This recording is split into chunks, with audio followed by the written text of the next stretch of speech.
जय श्री राम दोस्तों। मैं आज देख रहा था कि ट्रेंड्स में लोग क्या ज़्यादा सर्च करते हैं, किस विषय पे किस टॉपिक पे वीडियो बनाना ठीक रहेगा। भाई मैंने पाया कि जो मोस्ट सर्च जो आज मुझे दिख रहा है कि which is the most powerful planet in my kundli in astrology. देखिए, ये बात मैं बार बार बोलता हूँ, आपको पहले भी बोल चुका हूँ कि ऐसा नहीं होता है कि भाई आप अपनी कुंडली में ठीक है, षड बल से आप भाव बल से देख सकते हैं कि कौन सा ग्रह आपका सबसे ज्यादा मजबूत है। लेकिन आपको जो सबसे ज्यादा फोकस करना है, आप सिर्फ चंद्रमा में फोकस करिए, बाकी किसी चीज में फोकस मत करिए। चंद्रमा होता है मन का कारक।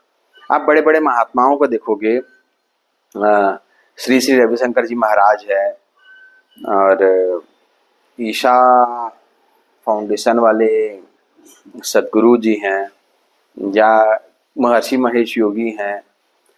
कोई भी महात्मा का आप देखोगे मेडिटेशन पे फोकस करते हैं। उनके अगर कुछ सिस्टम मतलब एजुकेशनल इंस्टीट्यूट वगैरह है, वहाँ पर बच्चों के पीछे वो सबसे ज़्यादा मेहनत करते हैं मेडिटेशन सिखाने के पीछे। उन्हें जब बच्चे स्कूल जाते हैं तो उनको मेडिटेशन करवाते हैं 10-15 मिनट का। जब स्कूल की छुट्टी होती है तो फिर मेडिटेशन करवाने के बाद छुट्टी करते हैं उन लोग। भाई ये लोग ना बच्चों को एक डिसिप्लिन में ढाल रहे हैं कि भाई आप रेगुलर रूटीन में मेडिटेशन को अपने जीवन का एक हिस्सा बना लीजिए। अब ये देखिए कितना अच्छा काम कर रहे हैं ये, कि पढ़ाई तो छोड़िए, पढ़ाई हर जगह होती है, बहुत सारे स्कूल हैं पढ़ाई करवाने के लिए, एक से एक इंस्टीट्यूट होंगे भाई। लेकिन आप पाएंगे कि जो बच्चे किसी ऐसे स्कूल में पढ़ रहे हैं जहाँ पर वो मेडिटेशन कर रहे हैं, मतलब उनको हमेशा प्रैक्टिस कराया जा रहा है मेडिटेशन का, तो ये मान के चलिए कि ना बच्चों का जीवन उनके बहुत अच्छा रहेगा, वहाँ के बच्चों का जीवन अच्छा रहेगा। एक तो जिस समय में 18 साल की उम्र तक अगर वो उस स्कूल में हैं, 12th तक की पढ़ाई कर रहे हैं, तो मतलब रेगुलर रेगुलर रूटीन में वो मेडिटेशन की उनको आदत पड़ गई कि स्कूल गए हैं तो मेडिटेशन कर रहे हैं। मेडिटेशन का अलग से पीरियड हो रहा है, उसमें सीख रहे हैं, छुट्टी के समय मेडिटेशन कर रहे हैं। आप पाएंगे ऐसे बच्चों के ऊपर ना ऑटोमेटिक, मतलब ना उनकी लाइफ ना अच्छी चलते रहती है। ऐसे बच्चों की, वो लोग ना वास्तविक तौर पे देखा जाए तो वो लोग सही जीवन जी रहे हैं, वो लोग अपने जीवन का आनंद ले रहे हैं वैसे स्कूल में जो बच्चे पढ़ रहे हैं। अब उनका चंद्रमा ऑटोमेटिक स्ट्रांग हो रहा है जब वो रोज प्रैक्टिस में डाल ले रहे हैं मेडिटेशन को। मेरा एक मित्र था, वो 12th तक, हम लोग 10th तक साथ में पढ़े, फिर वो अपना इस बायो ले लिया था, मैं कॉमर्स लाइन में चले गया था। और मुझे बड़ा आश्चर्य होता था उसको देख के कि भाई इतना गधा है, वो क्या है के लिए बायो ले लिया है। और मैं तो डर के मारे बायो और मैथ्स में नहीं गया कि भैया कितना टफ होगा। भाई ठीक है, हम बहुत ज़्यादा एक्स्ट्राऑर्डिनरी नहीं थे पढ़ाई में, हम एवरेज से थोड़े ऊपर थे, लेकिन फिर भी मन में एक डर था कि भाई हम कैसे किसी चीज़ को करेंगे। इतने आईआईटी का प्रिपरेशन करवाएंगे, मैथ्स ले लेंगे तो हम, बायो ले लेंगे तो फिर मेडिकल लाइन में डाल देंगे हमको, फिर मेडिकल की पढ़ाई करो। ये सब चीज़ दिमाग में हमारे ऐसे बैठा हुआ है ना कि बहुत कठिन चीज़ है। लेकिन आप ये देखिए कि वो मित्र मेरा जो 12th में कितने मुश्किल से, मतलब वो 10th पास किया था, मैं जान रहा हूँ। मतलब एक मित्र होता है ना कि मित्र समझता है कि भाई ये कहाँ से पास होगा, ये कहाँ पर कमजोर है, मित्र से ज्यादा कोई नहीं समझ पाते हैं। तो ये कितना नंबर आएगा उसका प्रिडिक्शन भी नहीं, जितना अच्छा मित्र करता है ना उतना कोई और नहीं कर सकते, ना टीचर कर सकते, ना ना पेरेंट्स कर सकते ना। अब जब ना मैं दिल्ली में था, ना तो मुझे पता चला, फोन आया उसका, वो बताया कि मेरा हो गया है एम्स में। मैं बड़ा आश्चर्यचकित कि भाई ये इसका कैसे हो सकता है, इतना रैंक कैसे आ सकता है उसका, वो टॉप 100 में कैसे आ सकता है ऑल इंडिया। लेकिन जो मैं समझा ना, उसने बताया कि मैंने ना 10th के बाद मेडिटेशन की प्रैक्टिस बहुत ज़्यादा चालू कर दी थी, मैं रोज 1 घंटा मेडिटेशन करने लगा था। तो उस समय वो मेरी एक जो उम्र थी, उस उम्र में मैं समझा, मतलब 20 साल का भी मैं नहीं हुआ था, तब मुझे मेडिटेशन का महत्व समझ में आया कि अरे बताओ, मेडिटेशन से ये बालक, ये मित्र मेरा जो कि बिलो एवरेज था, वो ऑल इंडिया रैंक लेके आ रहा है, मतलब पीएमटी जैसे इतने टफ एग्जाम में। आप कल्पना कर सकते हैं? तो सोच लीजिए। अब आप देखिए, अब आप अपनी कुंडली में ऐसा देखेंगे क्या कि भाई मेरी कुंडली में सबसे ज्यादा मजबूत ग्रह कौन सा है? मत देखिए, आप बस अपने चंद्रमा को मजबूत करिए, समझे? मैं पाता हूं कल ही एक कुंडली आई थी, वो कुंडली मकर राशि की थी। मकर राशि में भी मकर राशि में ही बैठे थे राहु, मतलब चंद्रमा और राहु साथ में बैठे थे। इतना संघर्षमय जीवन उस व्यक्ति का, मतलब आगे मेरे को दिख भी रहा है कि वो और ज्यादा दिक्कत में आने वाला है और मुसीबत फेस करने वाला है, एक से एक अपमान फेस करने वाला है। मतलब जो चीज होने वाला है तो होने वाला है। देखिए, हमारे कर्म के हिसाब से अभी जो कर्म कर रहे हो ना, उस कर्म का फल आपको आपके या तो इसी जन्म में भगवान दे देंगे या फिर अगले जन्म में मिलेगा। आप जिस समाज में आप जन्म लिए हैं, जिस कुल में आप जन्म लिए हैं, ये सभी का निर्धारण आपके माता पिता, भाई बहनों का, अपने रिश्ते, आपके रिश्तेदारों का, सबका निर्धारण ना हमको अपने पूर्व जन्मों के कर्म के कारण ही भगवान, ऐसा भगवान का साइंस ना कोई नहीं समझ सकता है, बहुत कठिन है। ये प्रकृति जो है ना, आपको वहीं पर पटकेगी, वहीं भेजेगी जैसा आप कर्म किए हो, और वही गति होगी आपकी। तो अपने कर्म को सुधारिए। नहीं कर सकते ना, जरूरी नहीं है कि भाई आप बहुत अच्छी नौकरी करो, बिल्कुल भी जरूरी नहीं है कि आप बहुत पैसे वाले बनो, बिल्कुल भी जरूरी नहीं है कि आप एकदम लग्जरियस लाइफ जियो, मतलब बिल्कुल ऐसा जरूरी नहीं कि एकदम यूपीएससी क्रैक करना एकदम जरूरी है, आईएएस बनना एकदम जरूरी है। समझ रहे हैं मेरी बात को? गांठ बांध लीजिए इस चीज को कि भाई आप सिर्फ ना अपने चंद्रमा में फोकस करिए और अपने कर्म को करते रहिए, कर्म अपने अच्छे करिए, चंद्रमा को मजबूत करते रहिए, कर्म अच्छे करते रहिए। पुराने समय में आप देखेंगे उनको उतना ज्यादा नॉलेज नहीं भी रहता था ना। भाई हमारे परदादा को ले लो अगर, है ना, भाई लोग ज्यादा पढ़े लिखे नहीं रहते थे, उनको जो भी ज्ञान रहता था ना, ये लोग मैक्सिमम टाइप अपना समय ना शांत बिताते थे, शांत रहते थे, शांत रहते थे। ये एकदम आंख बंद करके हमारे जैसा नौटंकी नहीं करते थे कि आंख बंद करके मेडिटेशन करने के लिए बैठ गए, सांसों में ध्यान दिए। ये ना जनरल रूटीन में मेडिटेशन हमारे शामिल हो जाना चाहिए। पहली चीज, जनरल रूटीन में फॉलो हो जाने चाहिए का मतलब ये है, फॉर एन एग्जाम्पल, अगर मैं किसी वस्तु को देख रहा हूँ तो बस मैं पूरी दुनिया को भूल के मेरा फोकस सिर्फ उस सामान पे है, वो कैसा दिख रहा है, किस रंग का है, क्यों है, क्या है, किसी से कुछ मतलब नहीं, बस उस वस्तु को देखते रहिए, बस देखते रहिए, कोई काम नहीं है आपका, बस आपका ध्यान रहना चाहिए, आपके नजरें जहां पर गिरी हुई है ना, बस वहीं पर आप बस देखते रहिए। आप जब इस प्रैक्टिस को चालू करिए, 10-10 मिनट का, 15-15 मिनट का एक ठोक अपना वो बांध लीजिए, और उस क्षण में ना हर चीज को, दुनिया को भूल जाइए। ये ना मेडिटेशन की आपकी शुरुआत हो जाएगी। आप स्वाभाविक रूप से आपकी आत्मा में मेडिटेशन उतरने लग जाएगा। बिना मतलब के मुस्कुराइए। पहले ना आर्ट ऑफ लिविंग का मैंने कोर्स किया था, तो उसमें जो हमारे गुरुजी आए थे, वो गुरुजी बोलते थे कि मुस्कुराते रहो। लगता था क्या आदमी है, मुस्कुराते रहो बोलते हैं। बोले बिना मतलब का मुस्कुराओ, दुख में है तो भी से मुस्कुराओ, नकली मुस्कुराहट लाओ चेहरे में। तो ना जब उनके बोलने पे तो हम करते थे। अब वही ना बुद्धि, उस समय हम उतनी मैच्योरिटी रहती नहीं थी, हम उन सब चीजों को समझते नहीं थे। मतलब हम ये समझ लेते थे कि गुरुजी ही पागल है। पागल है मतलब, अरे कोई बिना मतलब का कैसे मुस्कुरा सकता है भाई? ये नहीं सोचते थे कि बिना मतलब के एक ही जोक में हंसे जा रहे हैं, हंसे जा रहे हैं, हंसे जा रहे हैं। मतलब एक जो उम्र होती है ना कम की, भाई 19-20-21 साल के हैं, 22 साल के हैं, दोस्तों यारों के बीच में बिना मतलब का वो जोक का कोई मतलब नहीं है। जो जोक सुना रहा है, अगर वो हंसते हुए सुना रहा है तो अपने दोस्त का साथ देते हुए हम भी हंसे जा रहे हैं, चाहे मतलब हो चाहे मत हो उस बात का। और लेकिन वे गुरुजी हमको बोल रहे हैं। अब देखिए वहां पर तो सभी उम्र के लोग रहते हैं ना, बच्चों से लेकर बूढ़ों तक सब आर्ट ऑफ लिविंग का कोर्स कर रहे हैं। तो वो सभी के परिप्रेक्ष्य में बोल रहे थे कि भाई आप हमेशा मुस्कुराते रहिए। अब जब आगे के जीवन में हमारे टेंशन आने लगी या सफलता आने लगा, हम दुखी रहने लगे कि हमको सफलता क्यों नहीं मिल रही है, हम किसी भी चीज में को पूरा क्यों नहीं कर पा रहे हैं, तो फिर हमको इसका महत्व समझ में आया कि क्यों गुरुजी उस समय आर्ट ऑफ लिविंग के कोर्स में बोलते थे कि बिना मतलब का मुस्कुराते रहो। श्री श्री रविशंकर जी का महाराज का वीडियो आप देखेंगे ना, आप पाएंगे, बोलते हैं कोई बात नहीं, दुखी हो ना तो भी से मुस्कुराओ।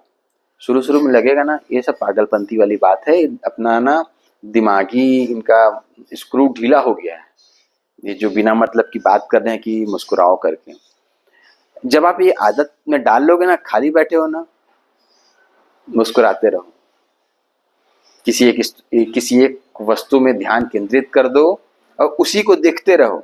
उसके रूप रंग के बारे में, उसके अस्तित्व के बारे में कुछ भी आपको नहीं सोचना है। आपका ध्यान सिर्फ उस वस्तु में होना चाहिए या फिर उस पॉइंट में होना चाहिए जिसको बस आप देख रहे हो। आप ना चाह के भी एक प्रकार से आप त्राटक कर रहे हो, समझे? आपकी ना आंखों की पुतलियां एक स्थिरता की तरफ बढ़ रही हैं। आप मानो या मत मानो, लेकिन आज की तारीख में 95% लोग किसी न किसी के वश में हो गए हैं। भाई आप अपने मोबाइल के वश में हो गए हैं। आप लगातार जो स्क्रीन में स्क्रॉल कर रहे हैं ना मोबाइल में, आप रील्स देख रहे हैं, शॉर्ट्स देख रहे हैं, कुछ कुछ सेकंड्स के रहते हैं वो। आप ना एक तो सबसे पहली बात अपने चंद्रमा को तो खराब कर ही रहे हैं, आप अपने राहु केतु को एक्टिवेट कर रहे हैं। और वो भी राहु केतु आपका इतनी बुरी तरीके से एक्टिवेट हो रहा है नेगेटिवली कि ना वो आपको जो दुष्परिणाम देने वाला है आप इसकी कल्पना भी नहीं कर सकते। आप सोच रहे हैं ना कि मेरी लाइफ स्टेबल हो गई है, मैं नौकरी में आ गया हूँ, मैं अच्छी तनख्वाह पा रहा हूँ, मैं प्रॉपर्टी बना लिया हूँ, जो कुछ भी है आपके लेकिन आदत में आ गया, खाली समय में आप मोबाइल स्क्रॉल करना चालू कर दिए।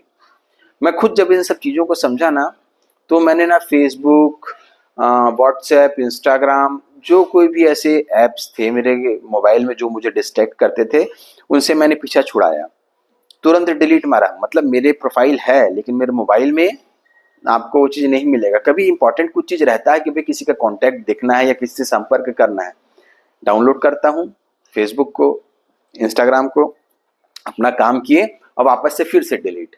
ये बीमारी है। आप मानो या मत मानो, आप इस ऐसी बीमारी का शिकार हो रहे हो जिसका डॉक्टर भी आपको यहाँ पर नहीं मिलने वाला।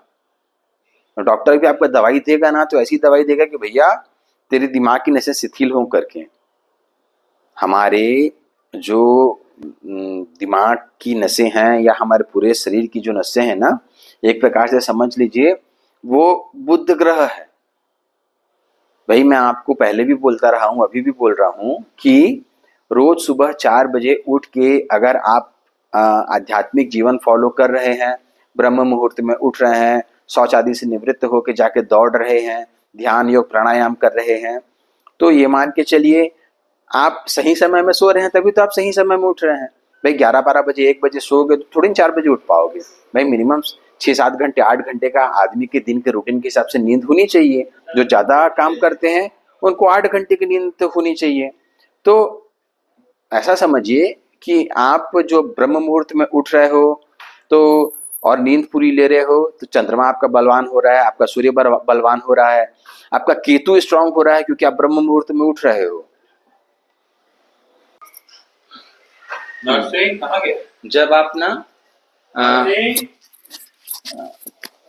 जब आप ब्रह्म मुहूर्त में उठने लग जाते हैं ना, तो आपके सूर्य और केतु मजबूत होते हैं। रात की अच्छी नींद जो आपकी रहती है वो अच्छी नींद आपके चंद्रमा को मजबूत करती है ना। जब आप सुबह उठ के दौड़ने जाते हैं, जॉगिंग करते हैं ना, या फिर आप घास पे खाली पैर चलते हैं, ये सब ना आपके बुद्ध को स्ट्रॉन्ग करते जाता है। तो देखिए कैसे आप कि मतलब एकदम फोकस्ड हो कि आप वो काम नहीं कर रहे हो, लेकिन फिर भी वो आपको कितना अच्छा ऑटोमेटिक मजबूत होते जा रहा है।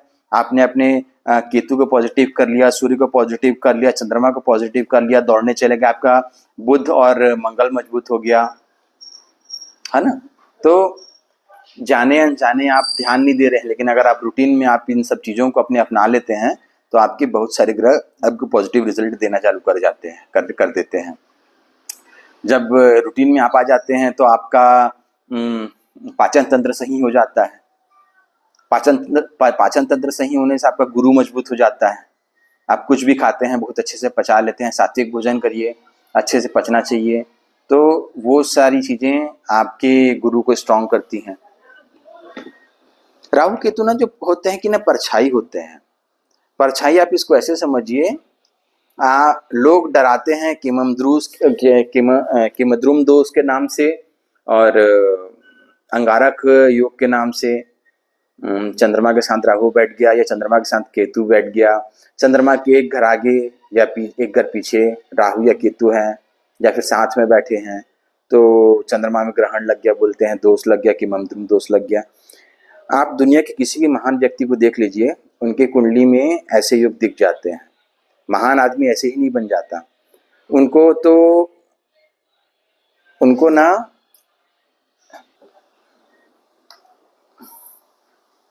तो मैं क्या बोल रहा था, जितने भी विश्व के महान लोग रहते हैं ना, आप उनकी कुंडली को देखेंगे ना, तो आप मैलेफिक ग्रह के साथ उनको बैठा पाएंगे चंद्रमा को।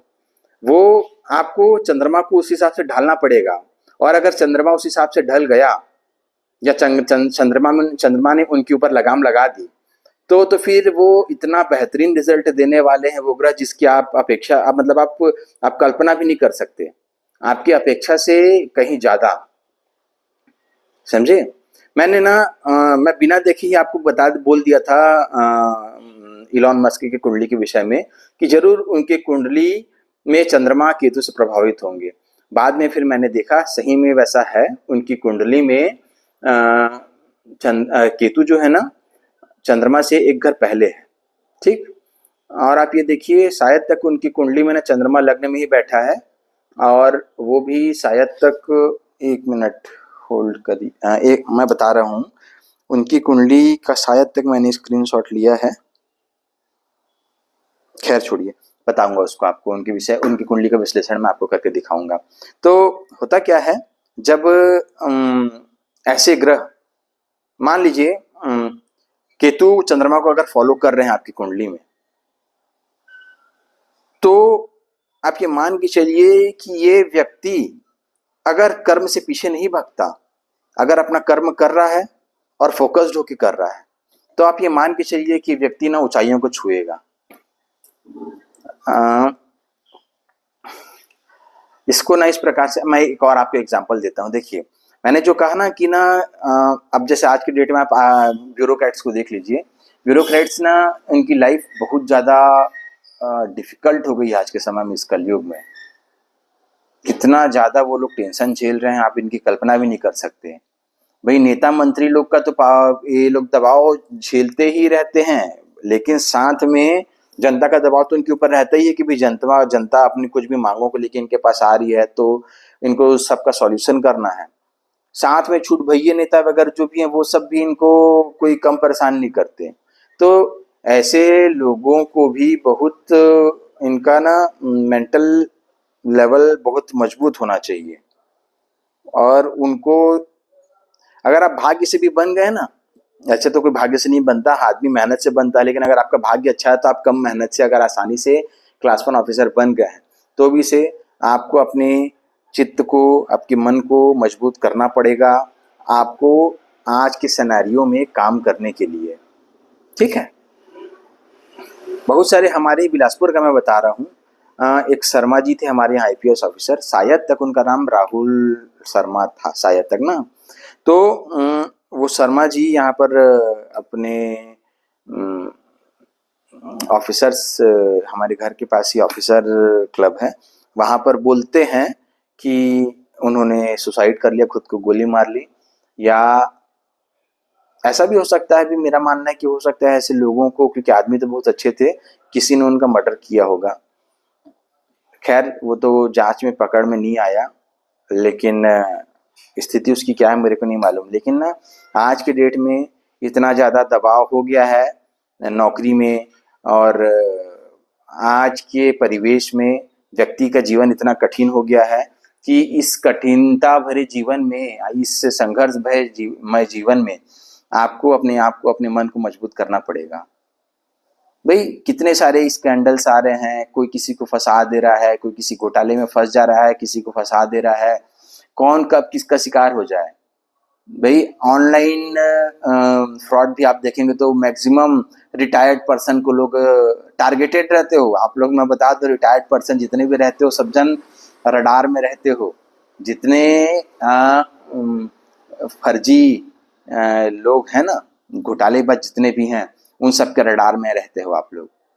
इन लोग को नहीं मालूम कि डाटा कैसे मिलता है, कहाँ से मिलता है, किस प्रकार से मिलता है, लेकिन ये व्यक्ति अ, ऐसे लोगों को शिकार बनाते हैं जो कि रिटायरमेंट के बाद अपना ग्रेचुटी पेंशन या दुनिया भर की चीजें जो वो पाते हैं ना, ग्रेचुटी पेंशन और पीएफ, ये जो कुछ भी ये लोग अपने रिटायरमेंट में पाते हैं बहुत बड़ा अमाउंट रहता है।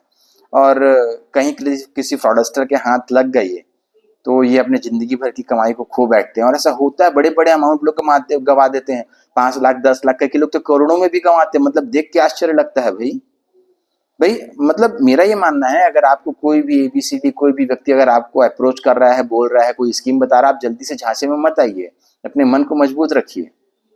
और जो व्यक्ति आज के परिवेश में अपने मन को अपने चंद्रमा को मजबूत रख रहा है, कठिन से कठिन परिस्थिति में मुस्कुरा रहा है, हंस रहा है, वो समझ लो कि मान लो उसके आकारक ग्रह की भी दशा चल रही है। अगर जीवन के उत्तरार्ध में ही उसने राहु की महादशा, मंगल की महादशा, ये सब का भोग कर लिया है, मतलब इन सब संघर्षों से ये निकल गया है, तो आगे वाले जीवन, आने वाले समय में उनका जीवन अच्छा रहेगा। बचपन में जब हम कच्ची मिट्टी की तरह होते हैं, गीली मिट्टी की तरह होते हैं, तो उस समय जब हम संघर्ष को देख लेते हैं ना, और उस कठिनाई से भी हम लड़ के अपने आप को सर्वाइवल मोड में ले आते हैं कि भाई हम कैसे भी करके हमको संघर्ष करके अपने आप को जीवित रखना है या हमको इस लड़ाई में जीतना है। तो ये जो मान के चलिए कि ना, जो शुरू में अगर किसी के कुंडली में शुरुआत में ही मंगल की महादशा आ गई, मंगल के बाद राहु की महादशा आएगी, फिर उसके बाद गुरु की आएगी, शनि की आएगी, भाई इस ढंग से ये क्रम चलता है। तो अगर ये मान लीजिए कि अगर आप किसी अपने अकारक ग्रह, किसी पाप ग्रह, किसी क्रूर ग्रह, किसी मेलेफिक प्लेनेट के दशा में आप आ जाते हैं, या फिर आपकी कुंडली में उनकी दशा चल रही है, तो आपके जीवन में संघर्ष है। लेकिन भगवान से शुक्र मनाइए कि अच्छा हुआ बचपन में आप इन सब चीजों को झेल ले रहे हैं। आप ये बताइए, अगर शुरुआत से ही अगर आपको ऐशो आराम सब मिल गया, सब चीजें अच्छे ग्रहों की महादशा आपके बचपन में ही निकल गई, ये तो ठीक है, आप जल्दी पढ़ाई कर लेंगे, अच्छे से पढ़ाई कर लेंगे, सपोर्ट कर रहे हैं अगर आपके ग्रह आपको, और आप अच्छी महादशा में आप किसी अच्छे बड़े पद में भी पहुंच गए, किसी कोई अच्छा प्रोफेशनल कोर्स आप कम उम्र में कर लिए। लेकिन कम उम्र में कर लिए इसका मतलब अब ये नहीं है कि आप आने वाले जीवन में संघर्ष नहीं करना पड़ेगा। अब आपको ना उन लोगों से ज्यादा संघर्ष की डिग्री आपकी रहेगी, इसलिए रहेगी क्योंकि जो व्यक्ति शुरू में संघर्ष कर चुका है उसे ये संघर्ष संघर्ष की तरह नहीं लगेगा। लेकिन आपने कभी भी सर्वाइवल के लिए लड़ाई नहीं की है, इसलिए आपका जीवन बहुत कठिन हो जाएगा। ठीक, तो ये खुशी की बात है, अगर आपकी कुंडली में क्रूर ग्रह की भी दशा चल रही है, खुशी खुशी से झेलिए, मेडिटेशन करते रहिए, सांस पे अपने ध्यान दीजिए, मोबाइल से दूर रहिए, मोबाइल से दूर रहिए, राहु केतु से दूर रहिए। मोबाइल जो है राहु केतु है, किसी के भी बहकावे में मत आइए। क्या होता है, व्यक्ति ना, जो व्यक्ति बहुत ज्यादा गॉसिप करता है, तो गॉसिप करने वाले व्यक्ति ना अपने जीवन को खराब कर रहा है, वो राहु केतु को एक्टिवेट कर रहा है। ये गॉसिप ही तो है, आप जो रील्स देख रहे हैं वो सब गॉसिप ही है। तो इन सब चीजों को करके ना आप अपने जीवन को, अपने ग्रहों को, अपने मैलेफिक ग्रहों को और नेगेटिव प्रभाव देने के लिए मतलब नेगेटिव प्रभाव देने के लिए आप उनको और एक्टिवेट कर दिए कि लो भैया तुमको और जितना नेगेटिव प्रभाव देना है तुम दे लो करके। फिर बाद में ना जब मुसीबतें बहुत ज्यादा बढ़ जाएंगी, उस समय चीजें कंट्रोल करना आपके लिए बहुत कठिन रहेगा। आज ही समझ जाइए चीजों को और आज से ध्यान लगाना चालू कर दीजिए। ध्यान करिए, मोबाइल से दूर रहिए। मोबाइल देख भी रहे हैं तो जरूरी चीजों के लिए देखिए। यूट्यूब में वीडियो देख रहे हैं तो आप वीडियो ही देखिए, आधे घंटे, 1 घंटे, 2 घंटे का, जो एजुकेशनल हो, जिससे आपको कुछ फायदा हो।